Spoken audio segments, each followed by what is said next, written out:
안녕하세요.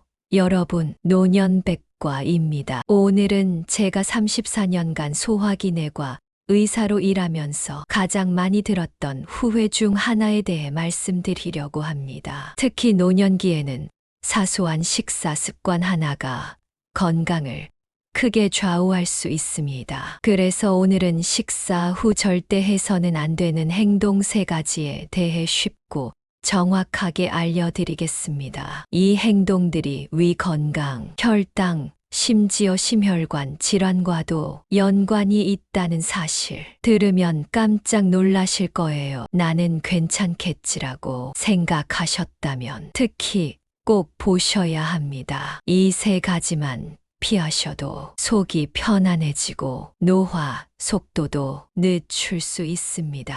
본격적인 이야기 들어가기 전에 구독과 좋아요, 알림 설정도 부탁드립니다. 작은 손길 하나가 저에게는 큰 응원이 된답니다. 그럼 지금부터 식사 절대 하면 안 되는 3가지 행동, 또한 식사 후에 하면 좋은 행동들. 식사 후 가끔 소화불량이나 속쓰림 같은 불편함을 느낄 때 도움이 될 수 있는 응급 대처법까지 알려드릴게요. 바로 확인해 보시죠. 첫 번째로, 혹시 점심 식사 후에 소파에 누워 보시나요? 아니면 저녁 식사 후 바로 잠자리에 드시나요? 이런 습관이 있으시다면 바로 고치셔야 합니다. 박용길님의 사연인데요. 지혜 선생님, 안녕하세요. 저는 올해 68세 박용길이라고 합니다. 매일 저녁 식사 후에는 너무 피곤해서 바로 침대에 누워 TV를 보다가 잠이 들곤 했어요. 그런데 최근 위장도 더 불편하고 역류성 식도염 증상이 심해졌어요. 라며 병원에 내원하셨었어요. 식사 직후에 바로 눕게 되면 위산이 식도로 역류할 가능성이 크게 높아집니다. 우리 몸은 중력의 도움을 받아 음식물을 소화시키는데 누우면 이 과정이 방해를 받게 되죠. 식사 최소 30분에서 가능하면 2시간 정도는 똑바로 앉아 있거나 가벼운 산책을 하는 것이 좋습니다. 이렇게 하면 소화가 더 원활하게 이루어지고 역류성 식도염이나 소화불량 같은 문제를 예방할 수 있습니다.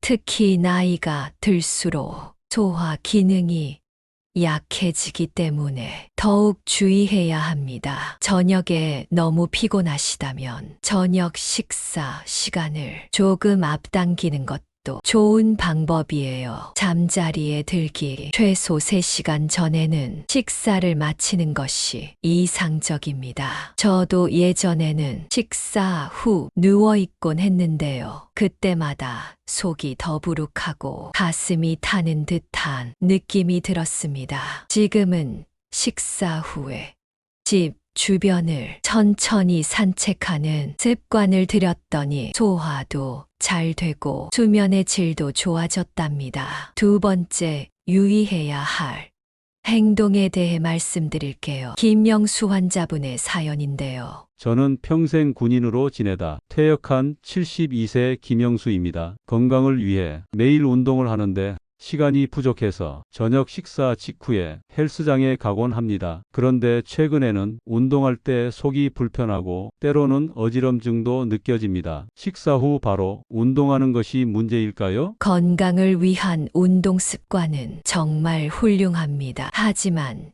식사, 격렬한 운동은 오히려 건강에 해가 될 수 있습니다. 식사 후에는 우리 몸의 혈액 소화를 위해 위장으로 집중됩니다. 이때 격렬한 운동을 하면 근육에도 혈액이 필요하게 되어 소화기관과 근육 사이에 혈액 공급 경쟁이 일어나게 됩니다. 이로 인해 소화 장애가 발생할 수 있고 어지러움이나 메스꺼움을 느낄 수도 있습니다. 게다가 식사 직후 운동은 복부 경련이나 통증을 유발할 수 있으며 심한 경우 구토까지 일으킬 수 있습니다. 특히 노년기에는 이러한 증상이 더 심각하게 나타날 수 있어요.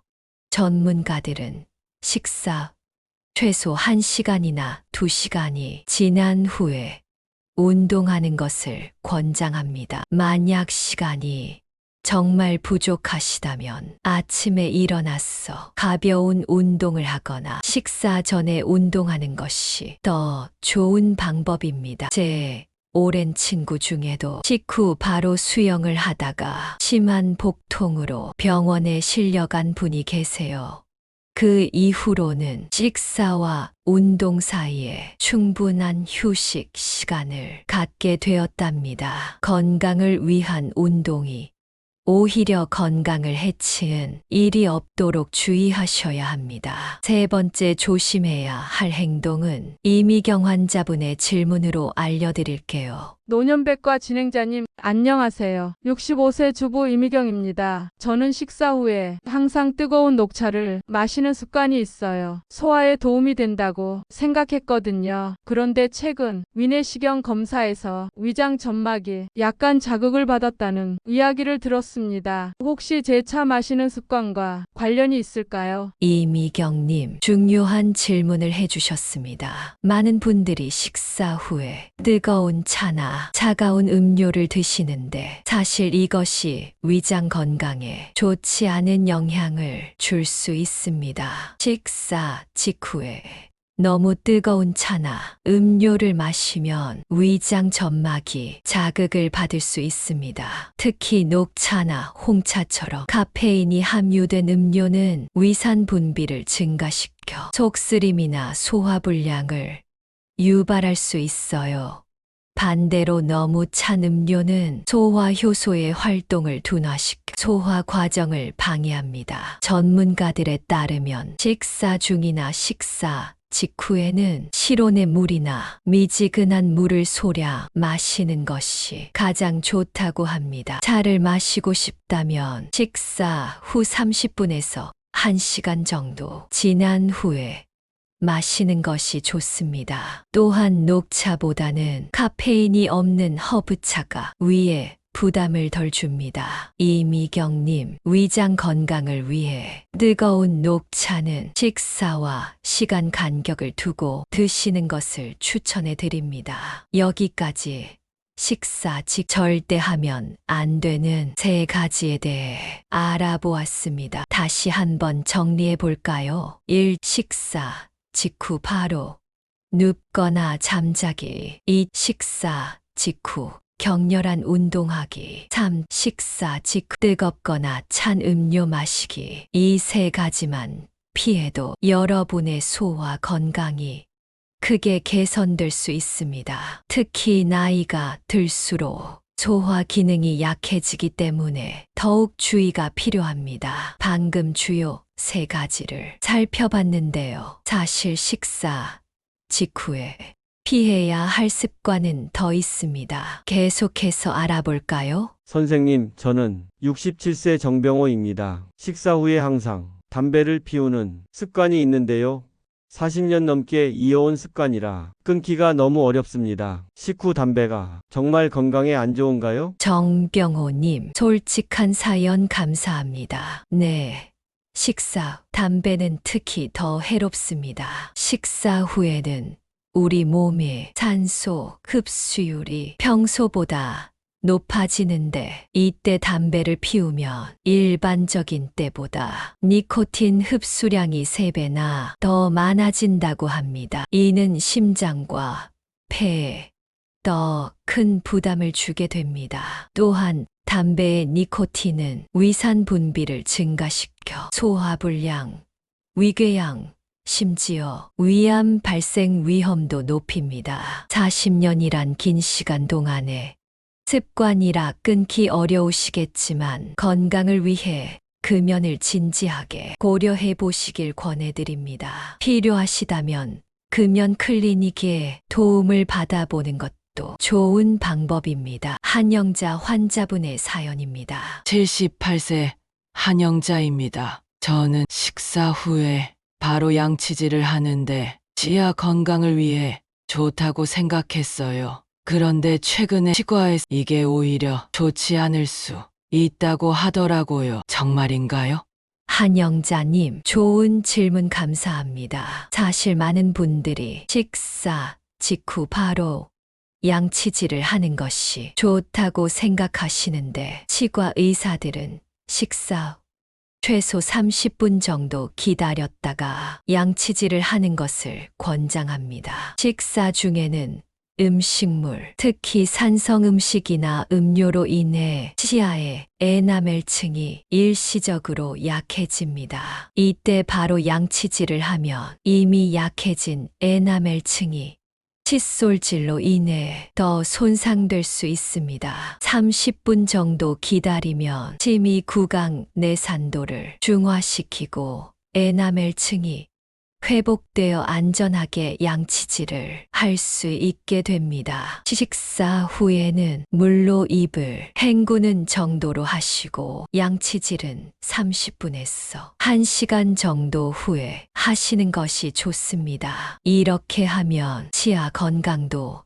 지키면서 입 안의 청결도 유지할 수 있답니다. 다음은 최광남님의 질문입니다. 선생님, 70세 최광남입니다. 저는 혈압약을 복용 중인데 항상 식사와 함께 먹고 있어요. 그런데 친구가 약은 식전에 먹어야 한다고 하더군요. 어떤 게 맞나요? 최광남님, 이 복용 시간에 대한 중요한 질문을 해주셨네요.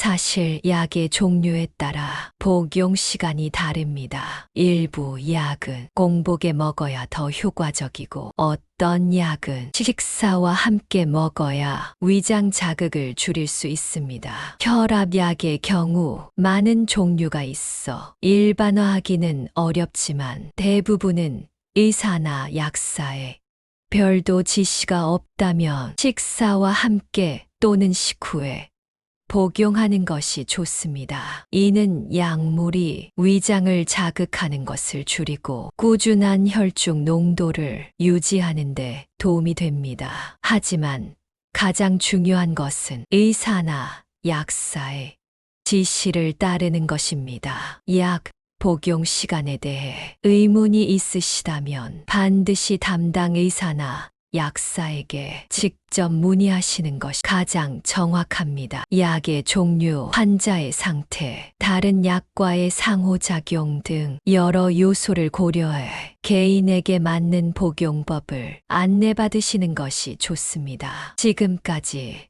식사 직후 피해야 할 활동들에 대해 알아봤는데요. 이제는 반대로 식사 후에 권장되는 활동들에 대해 알아보겠습니다. 식사 후에 가장 권장되는 활동 중 하나는 바로 가벼운 산책입니다. 식사 후 10분에서 30분 정도 천천히 걷는 것은 소화를 촉진하고 혈당 수치를 안정시키는데 도움이 됩니다. 특히 식후 혈당 스파이크를 줄이는데 효과적이라고 연구 결과도 있습니다. 또 다른 좋은 활동은 바른 자세로 앉아있기입니다. 허리를 곧게 펴고 앉아있으면 소화관이 압박받지 않아 음식물이 더 원활하게 이동할 수 있습니다. TV를 보실 때도 소파에 비스듬히 눕기보다는 바른 자세로 앉아서 보시는 것이 좋습니다. 그리고 가벼운 집안일도 좋은 선택입니다. 설거지나 정리정돈 같은 가벼운 활동은 적당한 움직임을 제공하면서도 소화를 방해하지 않습니다. 마지막으로 식사 후 분이나 30분 정도 지난 다음에는 차분한 호흡이나 명상을 해보시는 것도 좋습니다. 이는 스트레스를 줄이고 부교감 신경계를 활성화시켜 소화를 돕습니다. TV 시청 자체가 나쁜 것은 아니지만 너무 긴장되거나 스트레스를 주는 프로그램보다는 편안한 내용의 프로그램을 선택하시는 것이 좋습니다. 스트레스는 소화에 부정적인 영향을 줄 수 있기 때문입니다. 자, 지금까지 식사 직후 피해야 할 습관들과 권장되는 활동들에 대해 알아보았습니다. 건강은 작은 습관들의 축적이라고 생각합니다. 오늘 배운 내용을 일상에 적용하시면 분명 더 건강한 노년을 보내실 수 있을 거예요. 잠시 쉬어가는 의미로 식사 습관이 우리 건강에 어떤 영향을 미치는지 좀 더 깊이 알아보겠습니다. 선생님, 76세 이상철입니다. 저는 평생 빨리 먹는 습관이 있었는데요. 은퇴 후에도 여전히 식사를 5분 안에 끝냅니다. 아내는 이런 습관이 건강에 좋지 않다고 하는데 정말 그런가요? 이상철님, 중요한 질문을 해주셨습니다. 네. 빠르게 식사하는 습관은 여러 건강 문제를 일으킬 수 있습니다. 천천히 꼭꼭 씹어 먹는 것이 왜 중요한지 알아볼까요? 먼저, 음식을 빨리 먹으면 공기를 많이 삼키게 되어 더부룩함과 가스 형성을 촉진합니다. 또한 충분히 씹지 않고 큰 음식 덩어리를 삼키면 소화 효소가 음식에 제대로 작용하기 어려워 소화불량이 생길 수 있습니다. 더 중요한 것은 빠른 식사가 과식으로 이어질 수 있다는 점입니다. 우리 뇌가 포만감을 느끼는 데는 야분이 소요됩니다. 5분 안에 식사를 마치면 실제로는 배가 찼는데도 뇌가 이를 인식하지 못해 필요 이상으로 많이 먹게 되는 거죠. 이는 체중 증가와 비만으로 이어질 수 있습니다. 연구에 따르면 천천히 식사하는 사람들은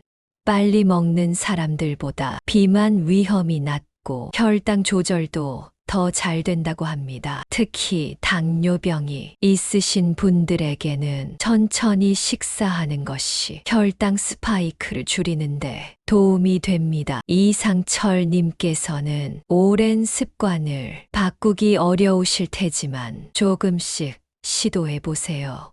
한 숟가락을 내려놓는 습관, 물을 자주 마시며 식사하기, 대화하며 식사하기 등의 방법으로 식사 시간을 늘려보시는 건 어떨까요? 처음에는 7분, 그 다음에는 분, 최종적으로 분 정도 목표로 천천히 늘려가시면 좋겠습니다. 김명자 님의 사연입니다. 68세 김명자입니다. 최근에 위장 건강이 안 좋아져서 식사량을 줄이고 있어요. 한 끼에 조금씩 먹는 것보다 하루에 여러 번 나눠서 먹는 것이 좋다고 들었는데 어떤가요? 김명자님, 좋은 질문 감사합니다. 소식과 다식 중 어느 것이 좋은지는 개인의 건강 상태와 생활 패턴에 따라 달라질 수 있습니다. 일반적으로 위장 건강이 좋지 않은 분들에게는 한 번에 많이 먹기보다 소량을 자주 먹는 것이 위에 부담을 덜 수 있습니다. 하루 3끼가 아닌 5끼에서 6끼로 나누어 먹으면 위가 한 번에 처리해야 할 음식의 양이 줄어들어 소화가 더 수월해질 수 있습니다. 다만 이렇게 자주 먹을 때는 간식으로 고칼로리, 고지방 음식을 선택 않도록 주의하셔야 합니다. 견과류, 과일, 요구르트 같은 건강한 간식을 선택하시고 규칙적인 시간에 드시는 것이 중요합니다. 또한 저녁 식사는 가능한 일찍 하시고 잠자리에 들기 최소 3시간 전에는 마치는 것이 좋습니다. 밤에 먹은 음식은 소화가 덜 된 채로 잠을 자게 되면 위산 역류나 소화불량을 일으킬 수 있기 때문입니다. 전문가들에 따르면 소식과 다식의 중간 정도인 하루 4회에서 5회 균형 잡힌 식사가 노년층의 위장 건강과 에너지 수준 유지에 가장 이상적이라고 합니다. 물론 이는 개인의 건강 상태에 따라 조절이 필요하니 의사와 상담하여 자신에게 맞는 식사 패턴을 찾아보시기 바랍니다. 계속해서 노년기 소화력 개선에 도움이 되는 식대에 알아보겠습니다. 우리 몸은 나이가 들수록 소화효소 생산이 감소하고 장내 미생물의 다양성도 줄어들게 됩니다. 그래서 식품 선택이 더욱 중요해지죠. 정영호 님의 사연입니다. 선생님, 71세 정영호입니다. 최근 들어 소화가 잘 안 되고 가스가 많이 차는 것 같아요. 소화에 도움이 되는 음식이 있을까요? 정영호님, 좋은 질문 감사합니다. 소화력 개선에 도움이 되는 식 몇 가지 소개해 드리겠습니다. 첫째, 발효 시 장내 미생물 균형을 유지하는 데 도움이 됩니다. 요구르트, 김치, 된장 같은 전통 발효식 프로바이오틱스를 함유하고 있어 장 건강에 좋습니다. 특히 설탕이 첨가되지 않은 플레인 요구르트는 매일 한 컵 정도 드시면 좋습니다. 둘째, 섬유질이 풍부한 변비 예방과 장 건강에 필수적입니다. 현미, 통밀빵, 콩류, 과일, 채소 등이 여기에 해당합니다. 다만 갑자기 섬유질 섭취를 늘리면 가스나 복부 백만감이 생길 수 있으니 서서히 늘려가는 것이 좋습니다. 셋째, 소화를 돕는 효소가 풍부한 과일도 좋습니다. 파인애플에 함유된 브로멜라인, 파파야의 파파인 같은 효소들은 단백질 분해를 도와 소화를 촉진합니다. 식후에 조금씩 드시면 좋습니다. 넷째,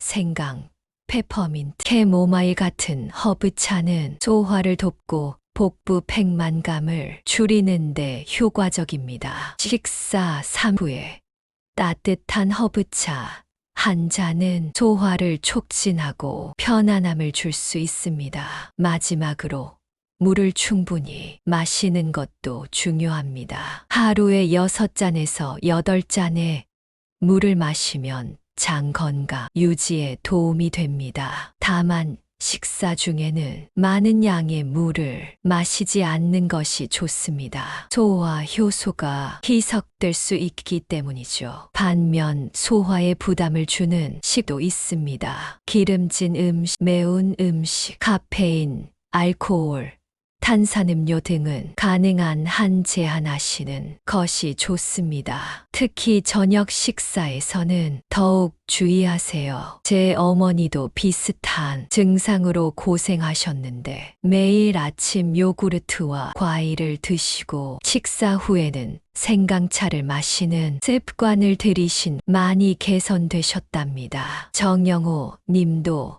이런 식품 일상에 조금씩 도입해 보시면 도움이 될 것 같습니다. 식품 선택뿐 아니라 생활 습관도 소화에 큰 영향을 미칩니다. 이정숙님의 사연을 소개합니다. 진행자님 안녕하세요. 69세 이정숙입니다. 저는 식사 후 항상 소화제를 먹는 습관이 있어요. 매번 약에 의존하는 것이 걱정되는데 소화제 없이도 소화를 돕는 방법이 있을까요? 이정숙님, 소화제에 지나치게 의존하는 것은 장기적으로 우리 몸의 자연적인 소화 기능을 약화시킬 수 있습니다. 소화제 없이도 소화를 돕는 생활 습관 팁을 몇 가지 알려드리겠습니다. 첫째, 식사 시간에 규칙성이 중요합니다. 매일 같은 시간에 식사를 하면 우리 몸의 생체 시계가 이에 맞춰 소화 효소를 미리 준비하게 됩니다. 불규칙한 식사 시간은 소화계에 혼란을 주어 소화불량을 일으킬 수 있습니다. 둘째, 식사 전 가벼운 스트레칭이나 10분 정도의 산책은 소화기관의 혈액순환을 촉진하여 소화를 돕습니다. 특히 식전 스트레칭은 스트레스 호르몬을 감소시켜 소화계가 휴식과 소화 모드로 전환되는 데 도움을 줍니다. 셋째, 올바른 자세로 식사하는 것도 중요합니다. 허리를 곧게 펴고 앉아서 식사하면 식도에서 위로의 음식 이동이 원활해집니다. TV를 보거나 책을 읽으며 구부정한 자세로 식사하는 것은 피하세요. 넷째, 좋은 구강 건강을 유지하는 것도 것도 소화의 첫 단계입니다. 음식을 충분히 씹으면 침 속의 소화 효소가 충분히 작용할 수 있습니다. 각 음식물을 최소 20번에서 30번 정도 씹는 것을 목표로 해보세요. 다섯째, 식후 10분에서 15분 동안 왼쪽으로 눕는 것도 도움이 될 수 있습니다. 이 자세는 위의 해부학적 위치 때문에 음식물이 소장으로 더 쉽게 이동하도록 도와줍니다. 다만 이후에는 최소 30분은 똑바로 앉아 있는 것이 좋습니다. 여섯째, 복부 마사지도 효과적입니다. 식사 후 30분 정도 지나서 배꼽 주위를 시계 방향으로 부드럽게 3분에서 5분간 마사지하면 장의 연동 운동을 촉진하는 데 도움이 됩니다. 마지막으로 스트레스 관리가 중요합니다. 스트레스는 싸우거나 도망가기 반응을 활성화시켜 소화를 저해합니다. 명상, 깊은 호흡, 가벼운 요가 등으로 스트레스를 관리하면 소화 기능도 개선됩니다. 이런 습관들을 꾸준히 실천하면 시간이 지남에 따라 자연스러운 소화 능력이 향상될 수 있습니다. 물론 급성 소화불량 때는 가끔 소화제를 복용할 수 있지만 일상적인 의존은 줄여나가는 것이 좋습니다. 만약 지속적인 소화 문제가 있다면 전문의와 상담하시는 것도 잊지 마세요. 앞서 약 복용에 대한 질문이 있었는데요. 이 부분에 대해 좀 더 자세히 알아보겠습니다. 약의 종류에 따라 복용 타이밍이 효과에 큰 영향을 미칠 수 있습니다. 고혈압 약의 경우 대부분은 식사와 함께 또는 식후에 복용하는 것이 권장됩니다. 이는 약물이 위장을 자극하는 것을 줄이고 꾸준한 혈중 농도를 유지하는 데 도움이 됩니다. 특히 이뇨제 성분이 있는 고혈압 약은 아침에 복용하는 것이 좋습니다. 밤에 복용하면 잦은 소변으로 수면을 방해할 수 있기 때문이죠. 당뇨약은 종류에 따라 다릅니다. 설포니루레약의 약물은 저혈당 위험을 줄이기 위해 식사 직전이나 식사와 함께 복용하는 것이 좋습니다. 메트포민과 같은 약물은 위장 장애를 줄이기 위해 식사 중이나 식사 직후에 복용하는 것이 좋습니다. 인슐린 주사제는 의사의 지시에 따라 식전, 식후 또는 취침 전에 투여합니다. 고지혈증 치료제인 스타틴은 일반적으로 저녁이나 취침 전에 복용하는 것이 권장됩니다. 이는 우리 몸의 콜레스테롤 합성이 주로 밤에 이루어지기 때문입니다. 다만 일부 스타틴은 시간에 관계없이 복용할 수 있으니 약 설명서나 의사의 지시를 확인하세요. 약과 음식 사이의 간격에 대해서는 공복에 복용이라고 지시된 약은 일반적으로 식사 1시간 전이나 식사 2시간 후에 복용하는 것이 좋습니다. 식사와 함께 복용하라는 약은 식사 중이나 식사 직후 3 이내에 복용하는 것이 적절합니다. 특별히 주의해야 할 점은 약과 특정 음식의 상호작용입니다. 예를 들어 일부 항생제는 유제품과 함께 복용하면 흡수가 저해될 수 있고 와파린 같은 항응고제는 비타민 K가 풍부한 녹색 잎채소를 갑자기 많이 섭취하면 효과가 감소할 수 있습니다. 그리고 자몽 주스는 많은 약물의 대사에 영향을 미쳐 부작용 위험을 높일 수 있으니 주의하세요. 특히 스타틴, 일부 고혈압약, 면역 억제제 등과 함께 자몽 주스를 마시는 것은 피해야 합니다. 약들의 정확한 복용법은 처방전이나 약 설명서를 참고하시고 궁금한 점이 있으시면 반드시 담당 의사나 약사에게 문의하시는 것이 가장 좋습니다. 개인의 건강 상태와 약물 조합에 따라 최적의 복용 방법이 달라질 수 있기 때문입니다. 식사 후 가끔 소화불량이나 속쓰림 같은 불편함을 느낄 때가 있습니다. 이럴 때 도움이 될 수 있는 응급 대처법에 대해 알아보겠습니다. 박정희님의 사연입니다. 진행자님, 70세 박정희입니다. 가끔 외식을 하고 나면 갑자기 속이 더부룩하고 불편한데, 그럴 때 소화제 없이 증상을 완화할 수 있는 방법이 있을까요? 박정희님, 식후 불편함이 생겼을 때 도움이 될 수 있는 방법들을 알려드리겠습니다. 첫째, 따뜻한 물을 천천히 마시는 것이 도움이 될 수 있습니다. 찬물보다는 따뜻한 물이 위장 근육을 이완시켜 소화를 촉진합니다. 레몬 한 조각을 넣으면 더 효과적일 수 있습니다. 둘째, 생강차는 오래전부터 소화 불편을 완화하는데 사용되어 온 전통 요법입니다. 생강은 위장 운동을 촉진하고 가스를 줄이는데 도움이 됩니다. 신선한 생강을 얇게 썰어 뜨거운 물에 5분 정도 우려 마시면 됩니다. 셋째, 페퍼민트 차도 복부 팽만감과 가스를 줄이는데 효과적입니다. 페퍼민트에 함유된 성분이 위장 근육을 이완시켜 불편함을 완화합니다. 다만 역류성 식도염이 있는 분들은 증상을 악화시킬 수 있으니 주의하세요.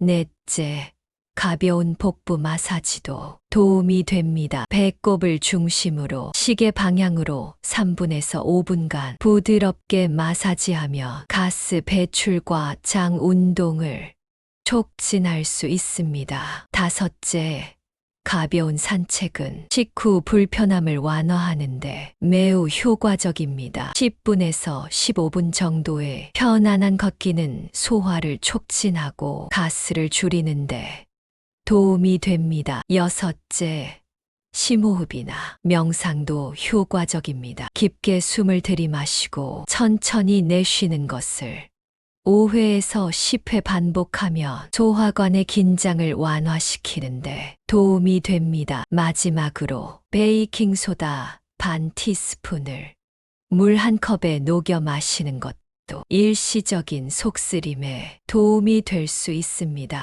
하지만 이 방법은 고혈압이 있거나 나트륨 제한 시기를 하시는 분들은 피하셔야 합니다. 이런 방법들이 증상을 완화하는데 도움이 될 수 있지만 심한 복통, 구토, 설사, 흉통 등이 동반된다면 즉시 의사의 진료를 받으셔야 합니다. 또한 불편함이 자주 반복된다면 단순히 증상을 완화하는 것보다 근본 원인을 찾아 해결하는 것이 중요합니다. 자, 여러분, 오늘은 식사 직후 절대 하면 안 되는 행동들과 함께 소화 건강에 도움이 되는 다양한 정보를 알아보았습니다. 다시 한번 오늘의 핵심 내용을 정리해 볼까요? 직후 피해야 할 행동으로는 1. 바로 눕거나 잠자기, 2. 격렬한 운동하기, 3.